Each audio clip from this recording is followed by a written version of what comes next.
You're listening to Sleep Smarter, an optimal living interview with Shawn Stevenson and Brian Johnson. Hi, this is Brian. Welcome back to the Optimize podcast. Today I'm thrilled to be chatting with Shawn Stevenson, who wrote a great book called Sleep Smarter. The subtitle is 21 Proven Tips to Sleep Your Way to a Better Body, Better Health, and Bigger Success. It's a fantastic book. And if you need to read one book or you want to read one book to optimize your sleep, frankly, I think this is the one. This is the one to pick up. It's really well written. It's simultaneously it's fun, it's smart, it's practical, and yet it's a simple guide to doing what works. So check it out. And I just learned that the Audible version of this book just launched to number one. And, in 30 seconds of talking to Shawn, I just loved his voice. So you'll love it as well. So check out the Audible book. And then he's also got a podcast that is super popular in health and fitness. It's called The Model Health Show, where you can learn more about Shawn. But with that intro, Shawn, thanks for taking the time. Thanks for doing all you do. Brian, thank you so much for having me on. This is exciting. Right on. Well, let's start at the top. You describe sleep as the secret sauce. Why is sleep the secret sauce? Oh my goodness. So I was a little bit biased in the other direction at first. Being a clinical nutritionist, I wanted to believe that food was everything, and so even the movies, the name like Food Matters, I'm like, yes, it does. So to believe that sleep trumped the impact that food has on our system, trumps the impact that exercise has on our system combined, was a tough pill for me to swallow. And the research just shows that to be the case. I mean, hands down, it's not even close. It's not that food doesn't matter or that exercise doesn't matter. It's just that sleep is that component that has such a huge impact on us that most of the population just has no idea about. I know that I didn't. I was not trained on any of this information, and I went to a traditional university. And what I put forth in the book was talking about how sleep literally impacts your genetic expression, how it impacts your DNA. We're talking about what kind of copies get printed out of you, whether you're getting really amazing copies of you or when it's a copy of a copy of a copy and it just looks like, what are those ink blot tests, and just trying to, what is that? You don't even know anymore. And you start to lose yourself. And it's really fascinating research. But the thing is, sleep also isn't a very sexy topic in and of itself. So a lot of people even ask me, like, why would you write a book on sleep? And even when I was with my publisher, it's just like, they were like, well, we really think if you did this weight loss book, it would just, I'm just like, no, this is the key. We're talking about weight loss.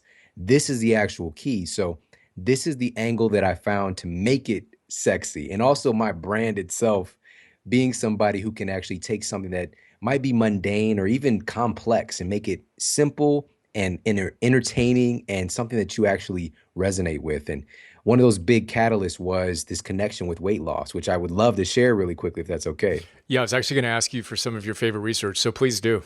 Oh my goodness. There was so much that I couldn't put all of it in the book, but this really fascinating study was done at the University of Chicago. Mind blowing. Just please hear this, guys. So they did a study where they had individuals on a calorie restricted diet. They're monitoring their weight loss. All right. So calorie restricted diet, monitoring everything, just kind of traditional stuff. In this phase of the study, they're getting 8.5 hours of sleep.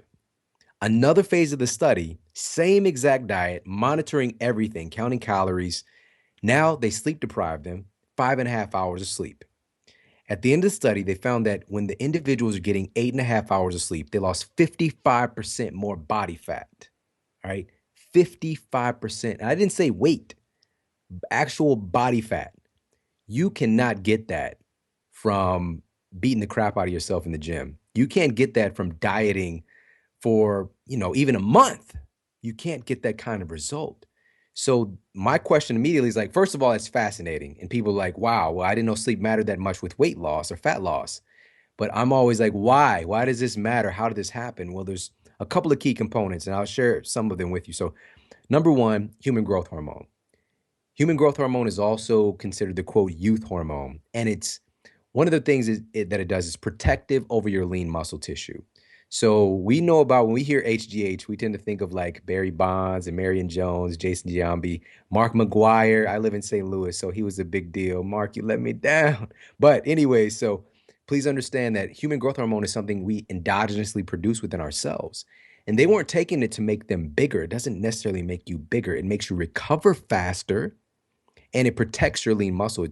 It's muscle protective, and it gives you, well, just it doesn't directly quote give you energy, but it acts on that channel when we get into conversation about mitochondria and all that stuff. So you have the experience of a lot more energy. And you need that energy if you're going to train, if you're going to do all the stuff necessary to hit a baseball 450 feet, So that's one of the big things, human growth hormone.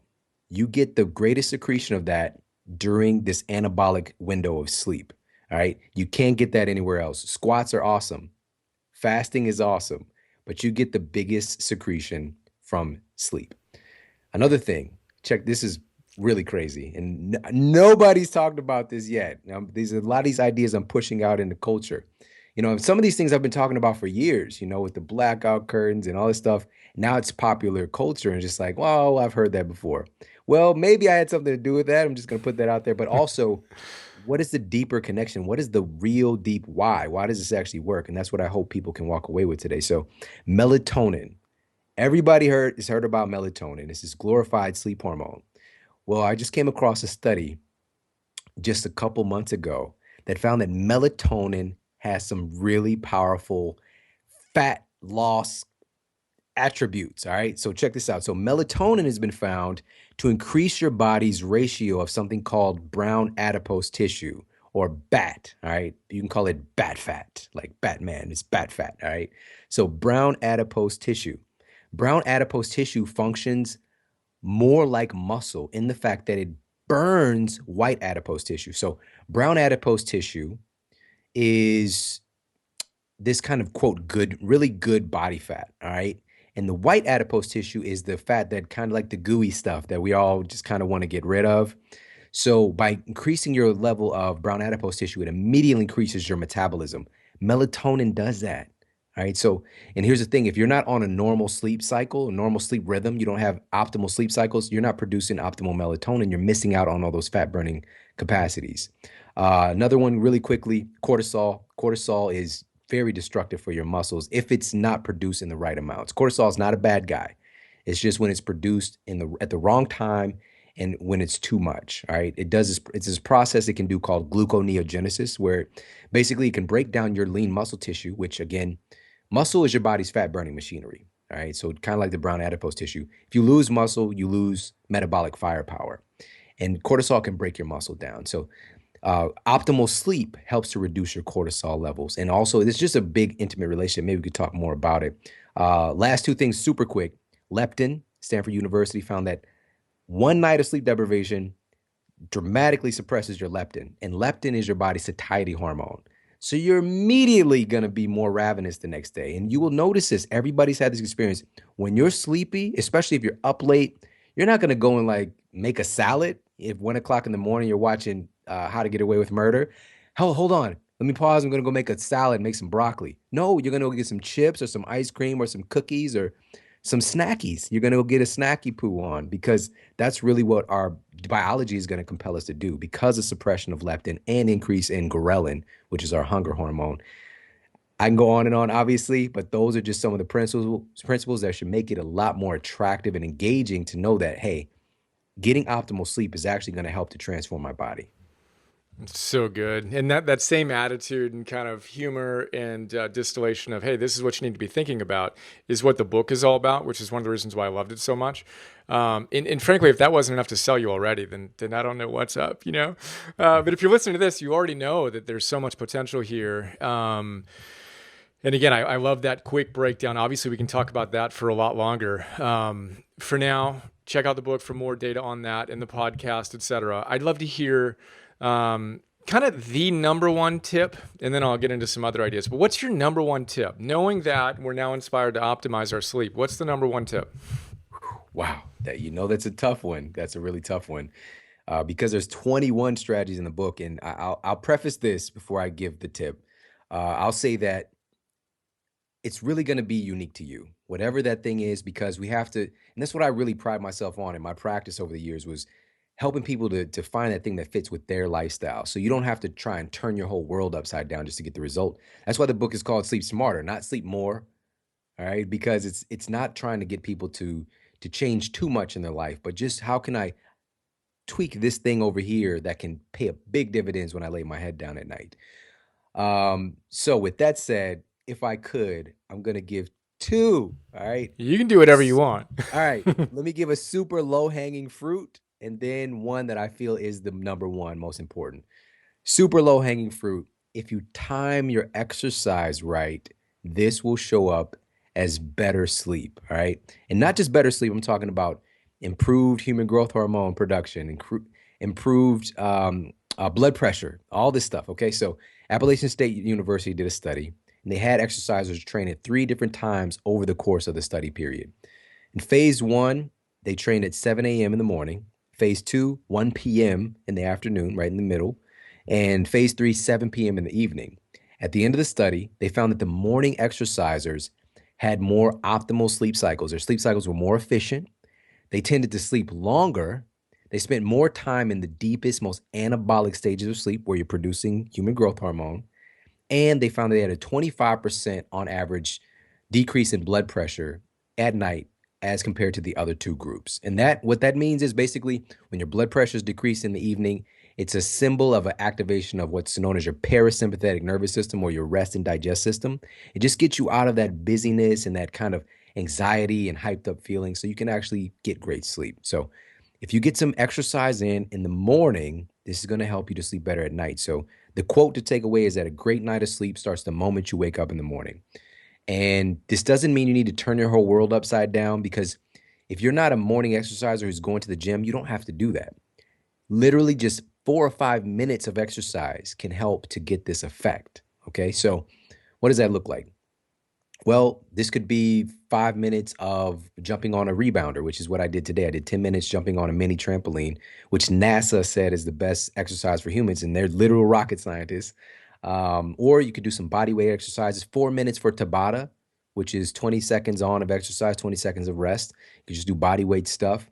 Grab a kettlebell, do some swings, go for a power walk, do some power yoga. Just do something and how this works, because again, I'm the why person, is it helps to reset your circadian timing. It helps we'll call it this. It's called a cortisol reset, because your cortisol should be peaked between 7 and 8 a.m. and then gradually decline through the day. A lot of people clinically, we call them tired and wired, where their cortisol is too low in the morning and too high at night. So this helps to reset it. By getting up and getting that exercise in, that cortisol is going to get going. So that's a low hanging fruit. Get at least 5 minutes of exercise in the morning. If you can get a full workout in, more power to you. But just do that. It's going to give you more payoff and big dividends. So that's low hanging fruit.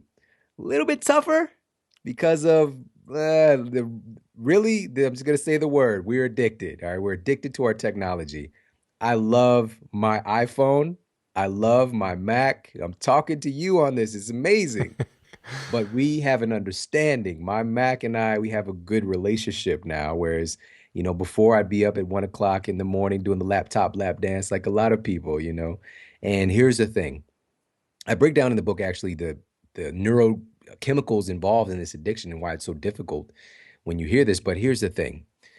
Only in the last 100 years have we been able to really have artificial light at night. All right. Against like 2.5 million years prior to that, all right?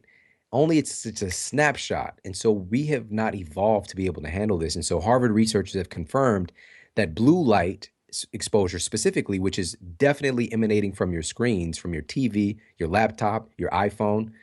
And a lot of people might be like, well, it looks like a lot of colors. Well, the blue light is the strongest, and it's also the most similar to sunlight in how it impacts your circadian timing. And a good example is like if you've ever walk into a dark room and you see somebody on their laptop or their phone and you see this blue light just emanating off of them, or like a whitish blue light, that will tell you right there. But because it's light around us, you can't really tell. So that blue light is very troublesome. And I'm just going to give you guys the ratio. So basically every hour of device use in the evening correlates with 30 minutes of melatonin suppression in the research. All right. So if you're on you just say you watch a 2 hour movie right before, literally right before bed, your melatonin is suppressed for an hour. All right. So you can be physiologically passed out from exhaustion, but your sleep is going to be horrible. You can get 8 hours of sleep and still wake up feeling like a ran over stuffed animal or something. I don't know. I don't know why that came up in my mind, but I don't. Never mind. Let me go to that track. So you can wake up not feeling great, doing the cookie cutter information out there. You need to get 8 hours of sleep, and you're okay. It doesn't work that way. It's really getting optimal sleep, sleeping smarter. So we need to give ourselves a break. A screen curfew is going to be the optimal thing, and I'm going to give everybody a hack too. So number one, I recommend 60 minutes. That's tough. That's real tough. 30 minutes minimum. Give yourself a screen curfew before you go to bed. I know people listen right now. I know you're like, the last thing I do is get off my phone before I go to bed. Usually it's like, I really should get to bed and you get off your phone. Or, like after this last episode, I'm gonna go. Oh, one more. All right. I've been there. But what that's gonna show up, I like to feel good. That's why I put the priority on kind of blocking out that FOMO, right? That fear of missing out, that acronym, because that's what it really is, and putting a priority on our sleep and understanding again, my metabolism is going to be running better. My ability to think clearly, my memory, my ability to be efficient, my productivity, all this stuff, and I've got the science to back it up, is going to be better the next day. So here's what we do. So give yourself a screen curfew. You have to fill it with something of greater equal value. That could be connecting with your spouse, your significant other, your kids, playing a game, maybe. What happened to games? What happened to Pictionary? Let's do it. Let's have some fun that's offline. Um, Reading a physical book, for example, these amazing old relics, you can break out one of those. Intimate relationships, if you're in a relationship, hopefully, that's when you're doing it. But if not, that's a whole nother book, whole nother story. But just hooking up, that, and also the chapter 9 in the book talks about specifically why it's called sleeping together and all the benefits that orgasm has on your sleep. And we break the science down in that chapter. But here's the hacks I'm just going to throw out for you guys really quickly. So, number one, Harvard researchers, they confirm that yes, the blue light is the most disruptive, but other spectrums of light are not as harsh. So they found that blue light was twice as suppressive to melatonin and disruptive to your sleep cycle than green light, right? And they found that red light is basically negligible in how it impacts your melatonin. So what have we been exposed to throughout human history before artificial light? If we did have light at night, what color was it? It was red, and reddish, this reddish orange hue from fire.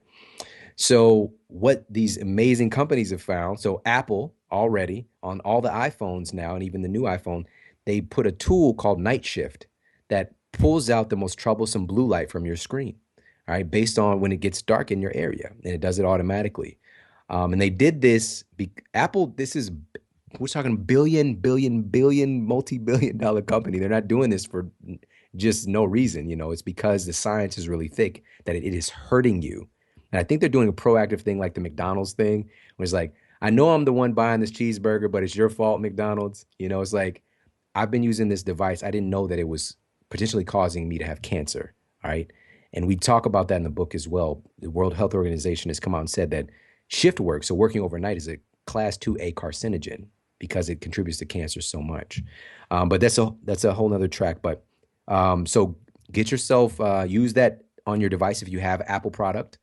On your computers, it doesn't matter if you have Windows, Mac, whatever the case might be, your laptops, desktop, immediately, if you don't have this yet, it is a treasure. I've been using it for years. It's called Flux, F.lux. Just go to Google, type in F.lux.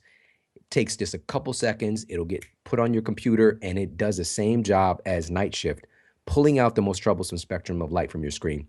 Before I even wrote the book or really had the initiative to even do it, I was telling people about Flux in my clinic for people who work on the computer who get migraines, and they would come in, they're like, oh, wow, my migraines are gone, just because it's pulling out that intensity from your field of vision. Also, there's blue light blocking glasses that you can wear, like if you're watching a movie or just the ambient light around you. There's cool ones, and then there's some ones that look kind of dumb, but this is for science, not social points. And so those are some hacks. So number one, the big thing is the low-hanging fruit, get some exercise in the morning. A little bit tougher, but the most important and powerful thing that can have the biggest impact on your sleep is giving yourself a screen curfew and or using some of these blue light blocking devices. Oh, that is so good. We are geeks at the Johnson family, and we're doing a lot of this stuff. But you turned me on to some of this other stuff. Like I didn't have the black curtains going on, and we may want to talk about just the fact that your skin can actually see. I mean, that was just awesome. But it's so powerful. Just to highlight again really quickly that your number one tip in the book was you got to value sleep, right? You got to actually see the value in it, which is why we could have talked about the science, and you do in the book for quite a bit, just to sell us on it. I love that exercise tip. I do that, but I'm excited to do it more consciously. And then I call it digital sunset. So when the sun goes down, we shut everything off. And our 4-year-old son says, those lights disrupt our melatonin. It's hilarious. Oh, So we've wow. got, those goofy red lights and the ridiculously looking construction orange glasses. You know what I mean? Not the I've good got a looking ones. collection, man. I've got a collection. Yeah. But those are such good tips and hacks. And I really appreciate you so perfectly articulating what we can do today to get some significant benefits. I'm looking at my list of other ideas. Caffeine. I love the way you describe the effects of caffeine in our bodies. Can you walk us through that? Okay, sure. And a full disclosure, I'm a fan of caffeine. I really, really enjoy. I'm a connoisseur of teas. I like teas a lot. My wife is a big connoisseur of coffees. And then, of course, there's supplements and things like that that you'll find caffeine in. I'm a fan of caffeine. Humans have been using it for thousands of years, and there's an affinity there. And caffeine has a really interesting resonance with the human body. So now here's the issue. Here's the issue. One study that I cited in the book found that taking caffeine in even 6 hours out before bed was enough to cause a measurable, objective measure using sleep monitor loss of a full hour of sleep. So somebody thinks they're sleeping for 8 hours, but they're missing an entire hour of that sleep because their sleep cycles are disrupted from the caffeine, right? So this is where we get in this whole, and we start to trick ourselves. Like, I know I'm getting great sleep, but I'm on this caffeine all the time. And then I need the caffeine the next day to get me going and to keep me going. And it becomes this vicious circle. So what we want to do is have a caffeine curfew and just get it in the early part of the day. We're all different in our metabolism for caffeine, and also the source of the caffeine matters, which a lot of people don't think about. And I know I didn't. So if it's coming from green coffee beans or from green tea or black tea or coffee, it's all going to be different how it influences your body. But we know for certain that synthetic caffeine, all right, so something created in the laboratory is going to impact your body way differently. That's where you're going to experience more of that crash. And lower grade stuff, like really crappy coffee, right? Uh, just got to say, the best part of waking up, Folgers in your cup. Yeah, okay. So that was the marketing, but we want to go for better stuff, higher quality stuff. That's really the first thing there. And also give yourself a little bit of curfew. I recommend to make sure that you're done prior to 2 o'clock if you're sensitive to caffeine. For other people, they can maybe, if they're trying to get to sleep at, 10:30, 11, or whatever the case may be, 4 o'clock can be okay.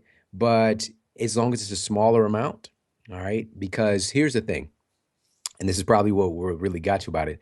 Caffeine has a half-life of about 8 hours. All right. So what that means is if you consume 200 milligrams of caffeine, 8 hours later, about 100 milligrams is still active in your system. And then 8 hours of that, half of that is now active in your system. So it's 50 milligrams still active in your system, and so on and so on. So some people have a faster metabolism where the half-life is shorter, but it sticks around. It's a very powerful nervous system stimulant. All right. So we just have to be understanding of that, use caffeine with respect. And also, I recommend cycling it so that you actually get that nice feeling when you have it and you don't become desensitized to it. And so, yeah, there you go. So good, man. And then is it adenosine? Is that how you pronounce it? Oh, yeah, adenosine. So that was a lot of people don't. And I didn't know this either. And it's just fascinating because we just take it at face value. I know caffeine gives us energy, it makes us feel like we're not tired when we're tired. Well, this is how it actually works. So adenosine was thought for years to be just some throwaway byproduct of metabolism, but it's actually far more than that. So adenosine builds up in your tissues as your body is doing all these processes through the day, and there's actually receptor sites for adenosine that when those receptor sites start to get filled, it begins to nudge you to go to sleep. All right. So adenosine is a buildup product that once those receptor sites starts picking up enough of it, it will tell you to go to sleep because your body is tired. All right. It's a marker of you being physically tired, physically, mentally, emotionally, everything. All right. Caffeine has this really interesting ability. It's very similar in its biochemical structure to adenosine. So it can fit into those adenosine receptor sites, and your body will continue to produce adenosine, even though you should be, and it should be nudging you to go to sleep, but it's those receptor sites are filled, so you don't know that you're tired. So caffeine doesn't, well, it does give you energy. It's a different track and how to kind of break that down, the different types of things going on in caffeine. But one of the big ways is it gives us the illusion that we're not tired when we are tired. All right. And it's a pretty great magic trick. Caffeine is like the David Copperfield of substances out there, or whoever you're into, Chris Angel, what's the other guy? I don't know. But David Blaine is the David Blaine of substances. But the bottom line is just using it with respect, understanding the impact that it has on your system. And I think we can get along for sure with caffeine if we use it the right way. Right on, just like your Mac and your iPhone. I want to respect your time because we're running up against a hard stop here, but we've simultaneously scratched the surface of your wisdom in general, and particularly in this book, and yet we've covered a ton. So much more we could talk about, but let's wrap it up and point people again, Sleep Smarter. 21, we talked about a couple of the strategies, proven tips to sleep your way to a better body, better health, and bigger success. Find it on Amazon or wherever you get books. And that new Audible release, which Shawn narrates. And I'm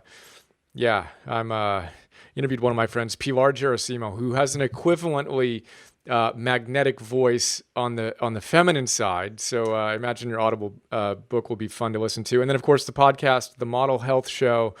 Shawn, just thrilled to be connected. Appreciate you sharing your wisdom and look forward to more. It's totally my honor and privilege, and thank you so much for connecting. I'm really excited to know you, and I love the title of your show, period. It's what this is all about. And by the way, so I don't tell people this often enough, I did some videos. I did 21 videos for each chapter of the book, and you probably don't even know this because my wife is like, why don't you tell people? And I worked so hard to get this done, but it was in the midst of the book launch and all the travel. But you can get the whole video series for free when you get the book. Just go to sleepsmarterbook.com and you can get that video series bonus for free there as well with a copy of Sleep Smarter. That's amazing. So sleepsmarterbook.com. Awesome. Thank you, Shawn. It's my pleasure, man. Take care. Isn't it a bit odd that we went from math to science to history, but somehow missed the class on how to live? For some wacky reason, Optimal Living 101 never made the schedule. Of course, it's too late to go back and change that, and you're too busy to read full-time to catch up. Yet, if you're like us, you're all about optimizing your life and actualizing your potential. So imagine this. Imagine having someone read the best books on optimal living and pulling out the big ideas that can truly change your life. You know, those sections you asterisk and underline and mark all up. Then imagine that guy, me, connecting those ideas to other great books and helping you apply them to your life today. Well, that's what I do with something we call Philosopher's Notes, where I break down each great book into a simple 6-page PDF, 20-minute MP3, and 10-minute Philosopher's Notes TV episode. Then imagine me taking the absolute best big ideas from those great books and sharing them with you in fun, inspiring, super practical Optimal Living 101 classes. On stuff like Purpose 101, Confidence 101, Business 101, Meditation 101, that sort of thing. You've got a personal trainer? I'm kind of like your personal philosopher. Ancient wisdom plus modern science plus common sense plus virtue plus mastery plus fun. That's what our Optimize membership program is all about. We'd love to have you join us. Check us out at brianjohnson.me/join.